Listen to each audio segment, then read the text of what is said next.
ನಾಡ ಹಬ್ಬ ಯುಗಾದಿಯ ಮರುದಿನ ಅಪ್ಪಟ ಮಾಂಸಪ್ರಿಯರ ಹಬ್ಬವಾದ ಹೊಸತಡಕು ಆರಂಭವಾಗಿದೆ.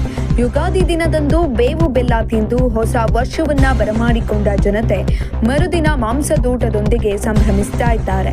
ರಾಜ್ಯದಾದ್ಯಂತ ಅದರಲ್ಲೂ ವಿಶೇಷವಾಗಿ ಹಳೆ ಮೈಸೂರು ಭಾಗದಲ್ಲಿ ಹೊಸತಡುಕಿನ ಅಬ್ಬರ ಜೋರಾಗಿದೆ. ಹೊಸತಡುಕು ಹಿನ್ನೆಲೆಯಲ್ಲಿ ರಾಜ್ಯದ ಪ್ರಮುಖ ನಗರಗಳಲ್ಲಿ ಮಾಂಸಕ್ಕೆ ಭಾರೀ ಬೇಡಿಕೆ ವ್ಯಕ್ತವಾಗಿದೆ. ಇಂದು ಬೆಳ್ಳಂಬೆಳಗ್ಗೆ 4 ಗಂಟೆಯಿಂದಲೇ ಜನರು ಮಟನ್ ಹಾಗೂ ಚಿಕನ್ ಅಂಗಡಿಗಳ ಮುಂದೆ ಉದ್ದನೆಯ ಸಾಲಿನಲ್ಲಿ ನಿಂತಿರುವುದು ಕಂಡುಬಂದಿದೆ. ಬೆಂಗಳೂರಿನ ಶಿವಾಜಿನಗರ, ಹೊಸೂರು ರಸ್ತೆ, ಕೆಆರ್ ಮಾರುಕಟ್ಟೆ ಸೇರಿದಂತೆ ಪ್ರಮುಖ ಮಾರುಕಟ್ಟೆಗಳಲ್ಲಿ ಜನಜಂಗುಳಿ ನಿರ್ಮಾಣವಾಗಿದೆ. ಬೇಡಿಕೆ ಹೆಚ್ಚಾಗಿರುವುದರಿಂದ ಮಾಂಸದ ಬೆಲೆಯೂ ಕೂಡ ತುಸು ಏರಿಕೆಯಾಗಿದೆ. ಮಟನ್ ಬೆಲೆ ಪ್ರತಿ ಕೆಜಿಗೆ 750 ರಿಂದ 850 ರೂಪಾಯಿವರೆಗೆ ಮಾರಾಟವಾಗ್ತಾ ಇದ್ರೆ, ಚಿಕನ್ ಬೆಲೆ ಕೂಡ ಗಗನಕ್ಕೇರಿದೆ. ಬೆಲೆ ಎಷ್ಟೇ ಇದ್ರೂ ವರ್ಷಕ್ಕೊಮ್ಮೆ ಬರುವ ಈ ಸಂಪ್ರದಾಯದ ಹಬ್ಬಕ್ಕೆ ಮಾಂಸ ಖರೀದಿಸಲು ಜನರು ಕಿಂಚಿತ್ತೂ ಹಿಂದೆ ಬಿದ್ದಿಲ್ಲ. ಯುಗಾದಿಯ ಮರುದಿನ ವರ್ಷದ ಮೊದಲ ದಿನದ ಸಂಭ್ರಮವನ್ನ ಸವಿಯೋದಕ್ಕೆ ಮಾಂಸದ ಅಡುಗೆ ಮಾಡುವುದು ರೂಢಿ.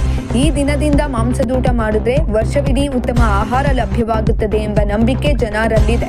ಇನ್ನು ಗ್ರಾಮೀಣ ಭಾಗಗಳಲ್ಲಿ ಕುಟುಂಬದ ಸದಸ್ಯರೆಲ್ಲ ಒಂದೆಡೆ ಸೇರಿ ಮುದ್ದೆ, ಮಟನ್ ಸಾರು, ಬೋಟಿ ಫ್ರೈ ಸವಿಯುತ್ತಾ ಹಬ್ಬವನ್ನ ಆಚರಿಸುತ್ತಾರೆ.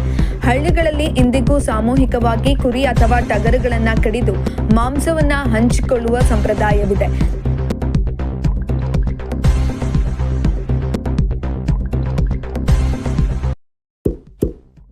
ಇಂತಹ ಇನ್ನಷ್ಟು ವಿಡಿಯೋಗಳಿಗಾಗಿ ಲೈಕ್ ಮಾಡಿ, ಫಾಲೋ ಮಾಡಿ, ಶೇರ್ ಮಾಡಿ.